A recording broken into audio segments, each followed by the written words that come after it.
তারেক রহমানের সভাপতিত্বে বিএনপি সংসদীয় দলের সভা, নির্বাচিত হবেন স্পিকার, ডেপুটি স্পিকার। সংসদের প্রথম অধিবেশন কাল। ইসরায়েল ও মার্কিন লক্ষ্যবস্তুতে ইরানের শক্তিশালী অভিযান, আরব আমিরাত উপকূলে জাহাজে হামলা, বৈশ্বিক অর্থনীতিতে বিপর্যয়ের শঙ্কা। আজও ফিলিং স্টেশনে জ্বালানি তেলের জন্য দীর্ঘ লাইন, ঈদযাত্রার প্রভাবের আশঙ্কা, ডিজেলের বাড়তি দামে সেচ কাজ ব্যাহত। এবং জুলাই হত্যা এবং উস্কানির ৩ অভিযোগে কামরুল মেননের বিরুদ্ধে অভিযোগ গঠনের শুনানি আজ, জয় ও পলকের বিরুদ্ধে সাক্ষ্য।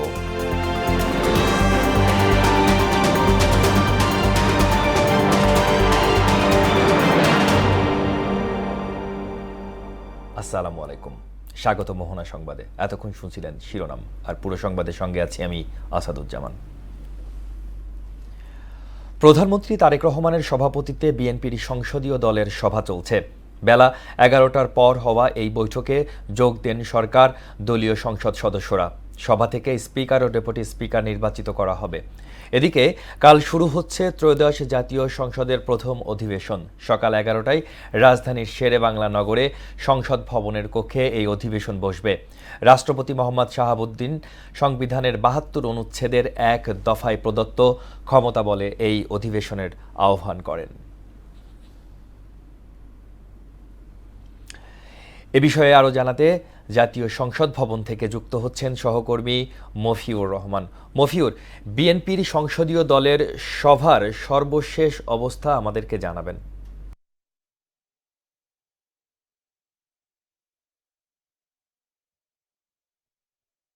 আপনি যেমনটি বলছিলেন, আজকে এখানে আমি আছি এখন সংসদে যে এলডি হল আছে তার সামনে। এখানে আমাদেরকে যে বৈঠকের পর যে সিদ্ধান্ত সেটি জানানো হবে। এই পাশেই এখানে যে ভবন রয়েছে সেখানে যে বৈঠকটি হচ্ছে সরকার দলীয়, সেখানে সেখানে কিছু গুরুত্বপূর্ণ সিদ্ধান্ত নেওয়া হবে। তার মধ্যে হচ্ছে যে কে বৈঠকে সিদ্ধান্ত হবে, কে স্পিকার হবেন, কে ডেপুটি স্পিকার হবেন। এছাড়া আরও কিছু গুরুত্বপূর্ণ সিদ্ধান্ত হতে পারে। আমি আপনাকে যদি বলি যে এখানে কে সভাপতিত্ব করবেন, সংসদে একজন সভাপতি নির্বাচিত হন, সংসদ নেতা ছাড়াও একজন সভাপতি থাকেন, সেই সভাপতি কে হবেন সেটিও এটি নির্বাচন করা হবে। এছাড়া সংসদীয় কমিটি গঠন করা হবে। এখানে আপনাকে বলে রাখি যে বেশ কিছু সংসদীয় কমিটি থাকে, সেগুলো গঠনের বিষয়েও আজকে সিদ্ধান্ত হবে। এছাড়া আরও কিছু সিদ্ধান্ত হবে বলে আমরা জানতে পেরেছি। সিদ্ধান্তগুলো হলেই আমরা আপনাদেরকে জানাবো। আগামীকালকে বৈঠকের বিষয়ে যে ত্রয়োদশ সংসদে যে প্রথম অধিবেশন বসবে সেই বিষয়ে সাংসদরা কিভাবে কথা বলবেন, কিভাবে প্রস্তাবনা পেশ করবেন, সেগুলো আসলে তাদেরকে আরেকবার রিপিট করা হচ্ছে, তাদেরকে ঝালিয়ে দেওয়া হচ্ছে যে তারা যেন কোনো ভুলভ্রান্তি না করেন। এই সমস্ত বিষয়ে আসলে নির্দেশনা দেওয়া হচ্ছে তাদেরকে। প্রধানমন্ত্রী তারেক রহমান যেহেতু এই বৈঠকে সভাপতি করছেন, তিনি এগুলো নির্দেশনা দিচ্ছেন। এছাড়া আরেকটি বিষয় জানতে পেরেছি যে এখানে যে বিরোধী দলীয় যে এখানে আরেকটি বিষয় আপনাদেরকে জানিয়ে রাখি, এখানে যে বিরোধী দল রয়েছে জামাতে ইসলাম, তারাও আজকে এখানে একটি বৈঠক করেছেন। তার বিরোধী দলীয় সংসদীয় বৈঠক হয়েছে। এখানেও বেশ কিছু গুরুত্বপূর্ণ সিদ্ধান্ত নেওয়া হয়েছে, যেটি আমরা আর কিছুক্ষণ পর ব্রিফিং হলে জানতে পারবো যে সব কি কি বিষয়ে সিদ্ধান্ত আজকে এসছে জামাতের বৈঠক থেকে। এছাড়া আপনাকে আরেকটি বিষয় জানিয়ে রাখি, প্রধানমন্ত্রী তারেক রহমান আজকে এখানেই অফিস করবেন। এখানে তিনি বেশ কিছু মন্ত্রণালয় এবং বিশিষ্ট ব্যক্তিদের সাথে সৌজন্য সাক্ষাৎ করবেন। মন্ত্রণালয়গুলো যদি আপনাকে বলতে চাই, সেগুলো হচ্ছে অর্থ মন্ত্রণালয়, শ্রম মন্ত্রণালয়, প্রবাসী কল্যাণ মন্ত্রণালয় সহ আরও বেশ কিছু মন্ত্রণালয়ের সঙ্গে তিনি গুরুত্বপূর্ণ বৈঠকে অংশ নেবেন। আসাদ, এই ছিল সংসদ ভবন থেকে আমার কাছে সর্বশেষ তথ্য। মফিউর, আপনাকে ধন্যবাদ। দর্শক, সংসদ ভবন থেকে আমাদের সাথে যুক্ত ছিলেন মফিউর রহমান। ইসরায়েল ও মার্কিন লক্ষ্যবস্তুকে টার্গেট করে নতুন করে বড় ধরনের হামলা শুরু করেছে ইরান। দেশটির রাষ্ট্রীয় গণমাধ্যমের বরাতে ফরাসি সংবাদ সংস্থা এএফপি জানায়, সংঘাত শুরুর পর এটি ইরানের চালানো সবচেয়ে তীব্র ও শক্তিশালী হামলা। এদিকে সংযুক্ত আরব আমিরাতের উপকূলে একটি বাণিজ্যিক জাহাজে আঘাত হেনেছে অজ্ঞাত প্রজেক্টাইল। এছাড়া নিজেদের দেশে ধেয়ে আসা ড্রোন ধ্বংস ও ভূপাতিত করার দাবি করেছে সৌদি আরব এবং কুয়েত। সব মিলিয়ে উপসাগরীয় অঞ্চলে উত্তেজনা ক্রমেই বাড়ছে, যা বৈশ্বিক রাজনৈতিক এবং অর্থনীতির জন্য খুব বড় ধরনের চ্যালেঞ্জ। বিস্তারিত প্রিয়াঙ্কা নিতুর ডেস্ক রিপোর্টে। মধ্যপ্রাচ্যে আবারও উত্তেজনা তীব্র আকার ধারণ করেছে। তেহরান নতুন করে ইসরায়েলি ও মার্কিন লক্ষ্যবস্তুতে বড় ধরনের হামলা শুরু করেছে। ইরানের রাষ্ট্রীয় গণমাধ্যমের তথ্য অনুযায়ী সংঘাত শুরুর পর এটি তাদের সবচেয়ে শক্তিশালী হামলা। ইসরায়েলি সেনাবাহিনী জানায় ইরান থেকে ছোড়া বেশ কয়েকটি ক্ষেপণাস্ত্র শনাক্ত করা হয়েছে। পরিস্থিতি নিয়ন্ত্রণে থাকায় নাগরিকদের আশ্রয় কেন্দ্র থেকে বের হওয়ার অনুমতি দেয়া হয়েছে। এদিকে উপসাগরীয় অঞ্চলেও উত্তেজনা ছড়িয়ে পড়েছে। সংযুক্ত আরব আমিরাতের উপকূলে একটি বাণিজ্যিক জাহাজে অজ্ঞাত প্রজেক্টাইল আঘাত করেছে। কুয়েতে একটি ড্রোন ভূপাতিত এবং সৌদি আরবে সায়বা তেল ক্ষেত্রের দিকে ধেয়ে আসা 5টি ড্রোন ধ্বংস করা হয়েছে। এমন হামলা পাল্টা হামলার কারণে উদ্বেগ বাড়ছে অর্থনৈতিক এবং রাজনৈতিক পরিস্থিতি ঘিরে। জাতিসংঘের বাণিজ্য ও উন্নয়ন সংস্থা আঙ্কটাডের মতে পরিস্থিতি আরও জটিল হয়ে উঠতে পারে। কৌশলগতভাবে গুরুত্বপূর্ণ হরমুজ প্রণালী বন্ধ হয়ে গেলে বিশ্বজুড়ে জ্বালানি, সার ও পরিবহন ব্যয় বাড়বে। এতে খাবারের দামও ঊর্ধ্বমুখী হবে। অন্যদিকে প্রেসিডেন্ট ট্রাম্প ইরানের মাটিতে মার্কিন সেনা মোতায়েন করতে পারেন বলে আশঙ্কা জানিয়েছেন যুক্তরাষ্ট্রের ডেমোক্র্যাট সিনেটররা। তারা বলেন, রাশিয়া ইতোমধ্যে ইরানকে গোয়েন্দা তথ্য দিয়ে সহায়তা করছে এবং চীনও এতে জড়িয়ে পড়তে পারে।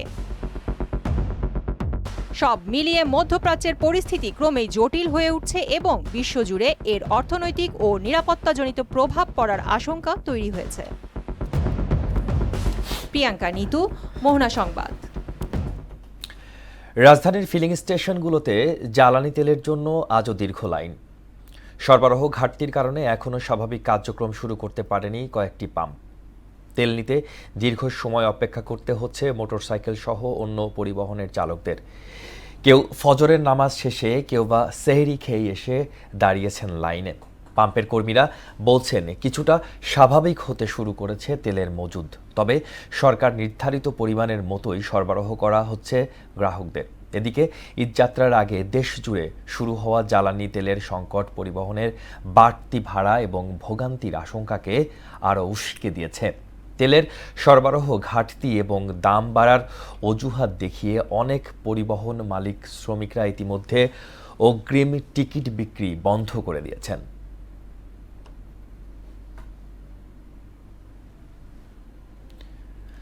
দর্শক, এ বিষয়ে আরও জানাতে রাজধানীর পেট্রোল পাম্প থেকে আমাদের সাথে যুক্ত হচ্ছেন সহকর্মী নাজমুল ইসলাম। নাজমুল, পাম্পগুলোর আজকের চিত্র কেমন দেখছেন?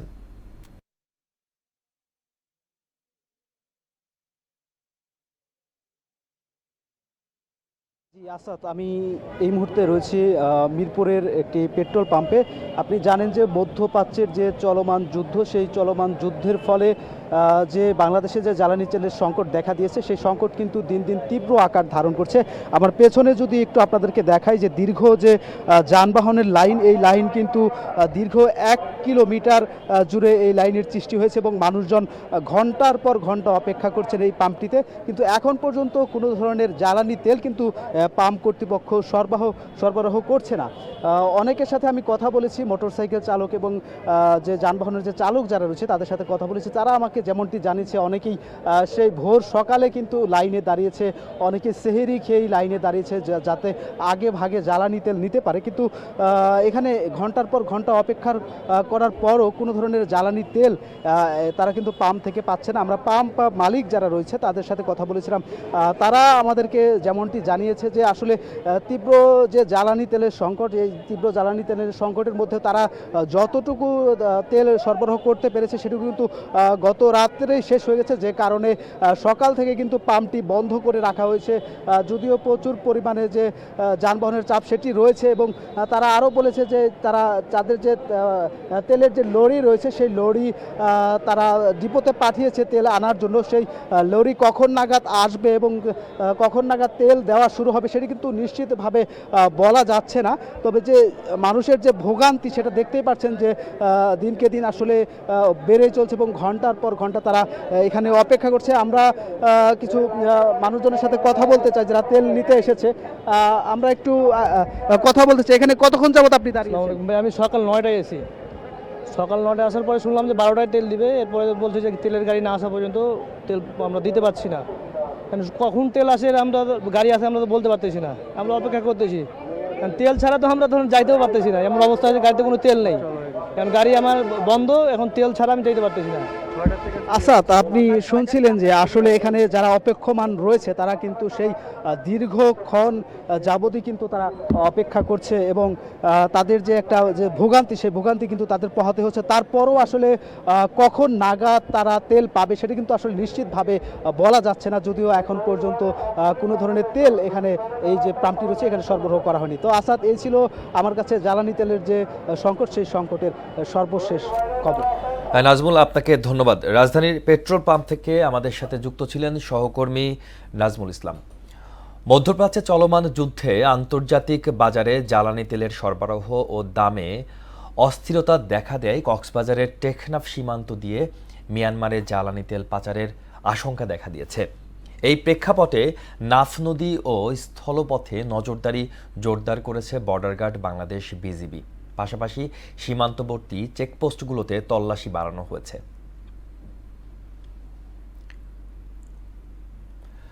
মধ্যপ্রাচ্য সংঘাতের জেরে একাধিক দেশের আকাশসীমা বন্ধ থাকায় ঢাকার হজরত শাহজালাল আন্তর্জাতিক বিমানবন্দর থেকে ফ্লাইট বাতিলের সংখ্যা বেড়েই চলেছে। 28 ফেব্রুয়ারি থেকে এই পর্যন্ত 391টি ফ্লাইট বাতিল করা হয়। এই তথ্য নিশ্চিত করেছেন বেসামরিক বিমান চলাচল কর্তৃপক্ষের জনসংযোগ কর্মকর্তা কাউসার মাহমুদ। দেশ জুড়ে বড় মৌসুমে জ্বালানি সংকটের দিশেহারা কৃষক। মাঠ পর্যায়ে ডিজেলের বাড়তি দাম ও পর্যাপ্ত না থাকায় ব্যাহত হচ্ছে সেচ কার্যক্রম। যেহেতু বোরো ধান পুরোপুরিভাবেই সার ও সেচ নির্ভর, তাই ফলন ব্যাহত হওয়ার শঙ্কায় চাষিরা। দেশ জুড়ে চাল সরবরাহের প্রধান ভরসা বোরো ধান। সারা বছরে চালের সিংহভাগই আসে বোরো থেকে। এমন পরিস্থিতিতে চাষাবাদ অব্যাহত রাখতে সেচ ও চাষে পর্যাপ্ত ভর্তুকি দেওয়ার পরামর্শ কৃষিবিদদের। নাদিম মোস্তফার ক্যামেরায় উষা ফেরদৌসের প্রতিবেদনে বিস্তারিত। ডিজেল চালিত শ্যালো মেশিনের পানির এই অবিরত নহরই বলে দিচ্ছে এখন বোরো মৌসুম। দেশের প্রায় 50 লাখ হেক্টর জমিতে বোরোর আবাদ হয়। এই মৌসুম থেকে 2.25 কোটি টন চাল উৎপাদিত হয়, যা সারা বছরের চাল সরবরাহের প্রধান ভরসা। বোরো সম্পূর্ণভাবে বীজ, সার ও সেচ নির্ভর।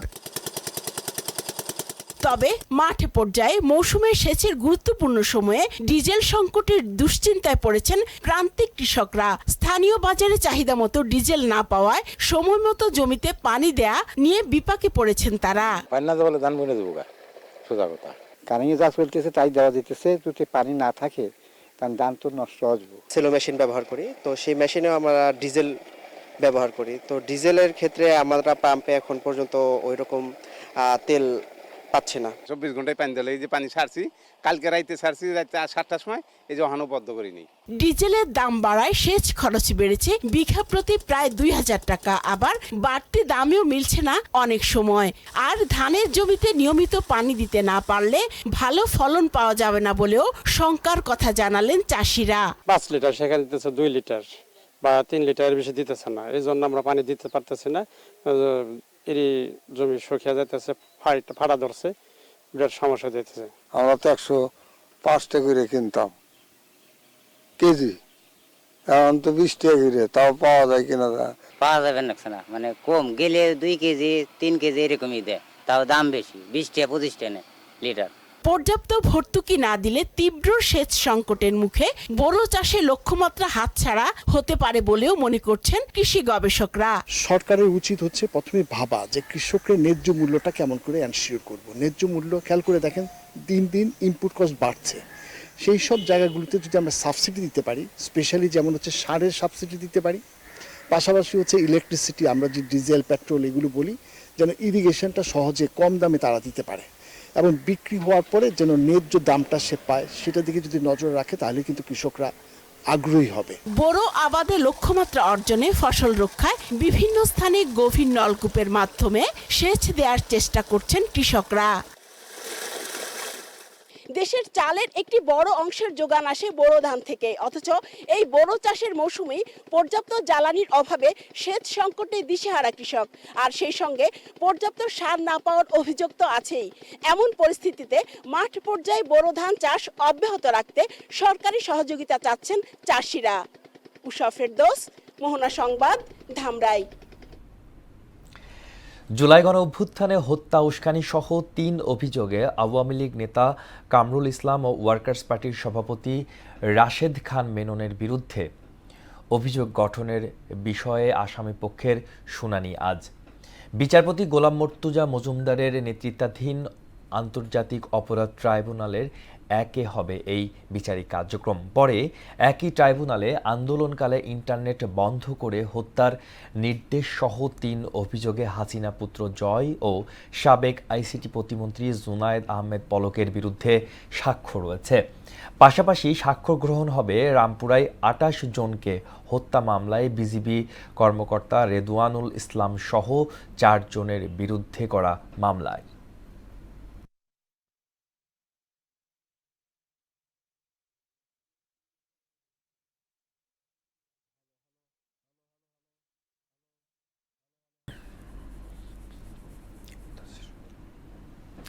দর্শক, এ বিষয়ে আরও জানাতে আন্তর্জাতিক অপরাধ ট্রাইব্যুনাল থেকে আমাদের সাথে যুক্ত হচ্ছেন সহকর্মী মুদাসসির আলী। মুদাসসির, ট্রাইব্যুনালের আজকের মামলাগুলোর বিষয়ে সবশেষ কি আপডেট আছে আপনার কাছে?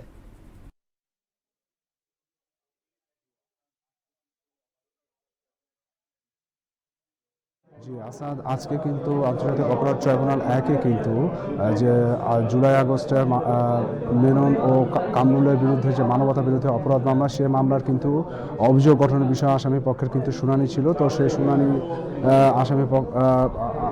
আসামি পক্ষ করেছেন এবং যে বিষয়টি হচ্ছে সেই শুনানি কিন্তু শেষে অভিযোগ গঠনের বিষয়ে ট্রাইব্যুনাল কিন্তু দিন ধার্য করেছেন আগামী 30 মার্চ।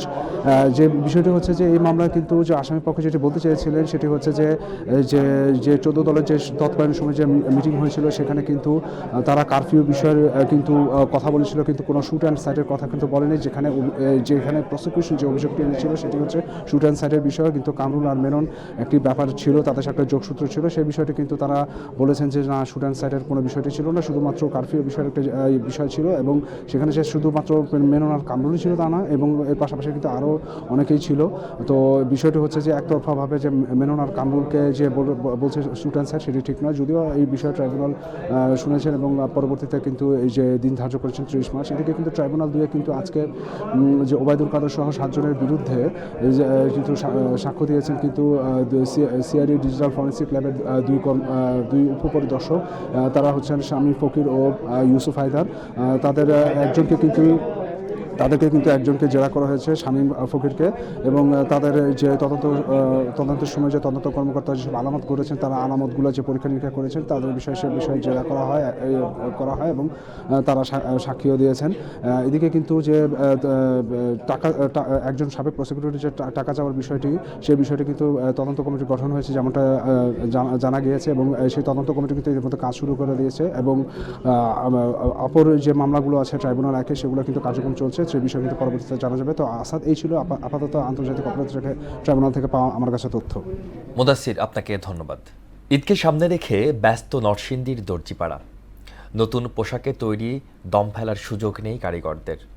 টেইলার্সের অর্ডার এবং কাজের চাপ বেড়েছে দ্বিগুণ পরিমাণ। এদিকে চাঁদপুরের বিভিন্ন বিপণিতে চলছে জমজমাট কেনাকাটা। বাহারি ডিজাইনের পোশাকে সাজানো হয়েছে বিপণি বিতানগুলো। তবে অধিক মুনাফা আদায়ে ব্যবসায়ীদের বিরুদ্ধে কারসাজির অভিযোগ রয়েছে। মাহবুবুর রহমান ও রফিকুল ইসলামের বাবুর তথ্যচিত্রে ডেস্ক রিপোর্ট। ঘট ঘট শব্দে অবিরাম চলছে সেলাই মেশিন। সূচের এক একটি ফোঁটা মিলে তৈরি হচ্ছে নতুন নতুন পোশাক। ঈদের বাকি মাত্র কয়েকদিন, তাই নরসিংদীর দর্জির দোকানগুলোতে কাটিং মাস্টার কারিগরদের ভীষণ ব্যস্ততা। ভোর থেকে মধ্যরাত পর্যন্ত চলছে কাপড় তৈরির কাজ। সাধ্যের মধ্যে পছন্দ মতো পোশাক তৈরি করতে অনেকেই ছুটছেন এইসব দোকানে। আমরা আমাদের সামর্থ্য অনুযায়ী এখানে ভর্তি বানাতে আসছি। আমাদের শরীরে ঠিক মতো লাগে না, তাই আমরা ওনার কাছ থেকে মাপ দিয়ে আর কি জুব্বা বানিয়ে নিই। দর্জিরা বলছেন ঈদ উপলক্ষে ক্রেতাদের আনাগোনা বাড়ছে, এখন অর্ডার ও কাজের চাপ বেড়েছে দ্বিগুণ। আর মধ্য রমজানের পর থেকেই অধিকাংশ দোকানেই নতুন কোনো অর্ডার নেওয়া হচ্ছে না। সেহারি পর্যন্ত আমরা কাজ করতেছি, কাজের চাপ আমাদের অত্যাধুনিকই বেশি। বাইরের কোনো অর্ডার রাখা হয় না, ঘরের অর্ডারই কাজ করে শেষ করা যাচ্ছে না। ভালো টাকা ইনকাম হচ্ছে, আশা করি ইনশাআল্লাহ এটা ভালোই চলবে। এইদিকে ঈদকে সামনে রেখে চাঁদপুরে জমে উঠেছে নতুন পোশাক কেনাকাটা। বাহারি ডিজাইনে পণ্যে সাজানো হয়েছে বিপণী বিতানগুলো। রমজানের শুরুতে মার্কেটগুলোতে তেমন ভিড় না থাকলেও মাসের দ্বিতীয় সপ্তাহ থেকেই জমে উঠতে শুরু করেছে ঈদ বাজার। পোশাক আর জুতোর দোকানে বাড়ছে ক্রেতাদের সমাগম। এই বছর পোশাকের দাম তুলনামূলক বেশি। আব্বা আম্মু সাধ্যমতো যেগুলো পারছে সেগুলি আমাদেরকে মানে ড্রেস, জুতা, তারপরে মেকআপ, কসমেটিক্স আইটেম এগুলো কিনে দিছে। যেগুলি পছন্দ ওগুলি অনেক বেশি দাম। বাজারে নিত্য প্রয়োজনীয় পণ্য ও ঈদ সামগ্রীর দাম স্বাভাবিক রাখতে নিয়মিত অভিযান পরিচালনা করা হচ্ছে বলে জানালেন ভোক্তা সংরক্ষণ অধিদপ্তরের এই কর্মকর্তা। বিদেশি পণ্যে আমদানি করা ছিল না এবং পাশাপাশি মেয়াদ উত্তীর্ণ পণ্য পেয়েছি। বিভিন্ন ধারায় বিভিন্ন অপরাধে কয়েকটা প্রতিষ্ঠানকে আমরা জরিমানার আওতায় এনেছি, আর আমাদের অভিযান চলমান থাকবে। শেষ সময়ে আরো জমে উঠবে ঈদ কেনাকাটা, এমনটাই প্রত্যাশা ব্যবসায়ীদের। তাহসিন তারিন, মোহনা সংবাদ। রমজানের শেষ ভাগে সারা দেশে জমজমাট ঈদ কেনাকাটা। এ বিষয়ে জানাতে রংপুর থেকে আমাদের সাথে যুক্ত হচ্ছেন সহকর্মী শফিউল করিম শফিক, ঈদ কেনাকাটায় আজকের চিত্র কেমন? কোন পোশাকের চাহিদা আপনি বেশি দেখছেন এবং ক্রেতারা বক্তব্য কি, তারা কি বলছে?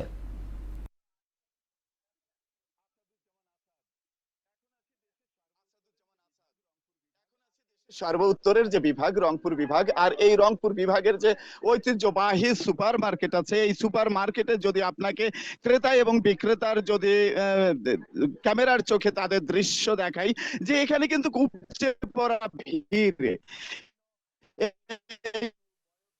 যারা আছে তারা কিন্তু বিভিন্ন পোশাক কেনার জন্য এখানে কিন্তু ভিড় জমাচ্ছে।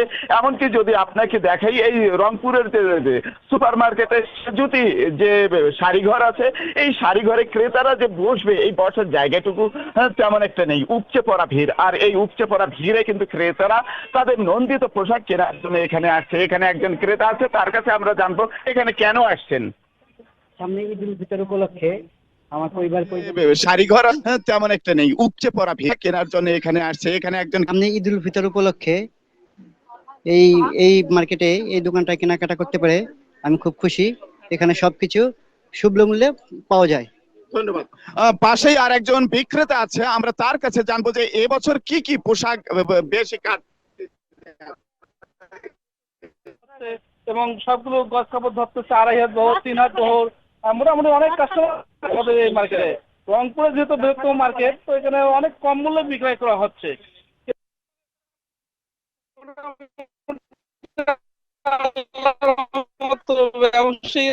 অনেক খুশি যে তো সেল ভালো হচ্ছে এবং সবগুলো গজ কাপড় ধরতেছে 2,500 বহর, 3,000 বহর। ধন্যবাদ আপনাকে। এতক্ষণ কিন্তু শুনলেন যে রংপুরে যে ঐতিহ্যবাহী সুপার মার্কেট আছে, এই সুপার মার্কেট সহ রংপুর বিভাগের যে 8টি জেলা আছে, এই 8টি উপজেলায় 57টি উপজেলা আছে, বিভিন্ন শপিং কমপ্লেক্স সহ ফুটপাত এবং ভ্রাম্যমান যে দোকানগুলো আছে, এই দোকানগুলো কিন্তু ক্রেতারা তাদের সামর্থ্য অনুযায়ী তাদের ছেলে মেয়ে, আত্মীয় স্বজন, বাবা মা এবং তার নিজের পোশাক কেনার জন্য কিন্তু উপচে পড়া ভিড় জমেছে। আচ্ছা, আরেকটি বিষয় বলে রাখি, ক্রেতারা যাতে জাল টাকায় কোনো প্রকারের ক্ষতিগ্রস্ত না হয়, এই জন্য বিশেষ বিপণী বিতানগুলো কিন্তু জাল টাকা শনাক্ত করার জন্য মেশিন স্থাপন করা হয়েছে এবং আইন শৃঙ্খলা রক্ষাকারী বাহিনী যারা আছে তারা অপ্রীতিকর ঘটনা এড়াতে কিন্তু বিশেষ নজরদারি রেখেছে। শেষ করব মোহনা সংবাদ, যাবার আগে শিরোনামগুলো জানিয়ে দিচ্ছি আরো একবার। তারেক রহমানের সভাপতিত্বে বিএনপির সংসদীয় দলের সভা, নির্বাচিত হবেন স্পিকার, ডেপুটি স্পিকার। সংসদের প্রথম অধিবেশন কাল। ইসরায়েল ও মার্কিন লক্ষ্যবস্তুতে ইরান শক্তিশালী অভিযান, আরব আমিরাতে উপকূলে জাহাজে হামলা, বৈশ্বিক অর্থনীতিতে বিপর্যয়ের শঙ্কা। আজও ফিলিং স্টেশনে জ্বালানি তেলের জন্য দীর্ঘ লাইন, ঈদযাত্রার প্রভাবের আশঙ্কা, ডিজেলের বাড়তি দামে সেচ কাজ ব্যাহত। এবং হত্যা ও উস্কানির অভিযোগে কামরুল মেননের বিরুদ্ধে অভিযোগ গঠনের আদেশ। 30 মার্চ জয় ও পলকের মামলার সাক্ষ্য গ্রহণ। দর্শক, এই ছিল মোহনা সংবাদে।